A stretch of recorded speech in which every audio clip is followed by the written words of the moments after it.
Oui, il y a aussi le sachet en plastique biodégradable qui va à l'intérieur, mais moi, en général, j'utilise plutôt le sachet en papier craft qui se décompose très bien. Alors, vous pouvez les mettre à l'intérieur. Forcément, ça aura plus d'odeur qu'une épluchure. Donc, en petite quantité. Ça dépend de la taille du chien aussi. Ah, ça dépend. La quantité. Voilà, aussi. Papier journal. Papier journal, vous pouvez. En petite quantité, et pareil, après, vous pouvez faire des boules aussi de papier journal. Parce qu'en fait, si vous faites des boules avec les rouleaux de papier toilette, de sopalin, de journaux, etc., ça va faire des petites alvéoles comme pour les boîtes d'œufs.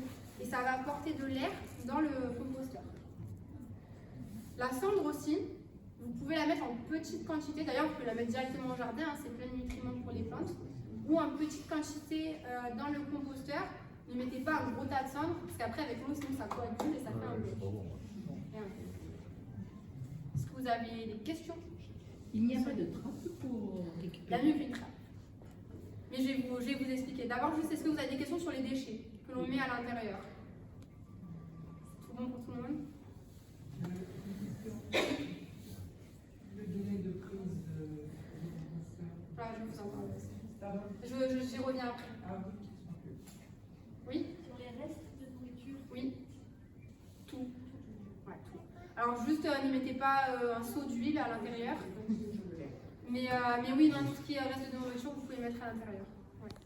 En fait, il faut que votre compost ressemble à une part de lasagne. Ou pour les plus gourmands, à une part de millefeuille. Il faut qu'il y ait des couches humides, secs, humides, secs, humides, secs. Une lasagne sans sauce, c'est pas des lasagnes. L'artiste ne serait pas content. Ben, le compost, c'est pareil.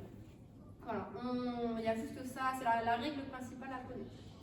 Alors après, il y a 2-3 petits gestes qui sont bien à apporter dans le composteur si nécessaire.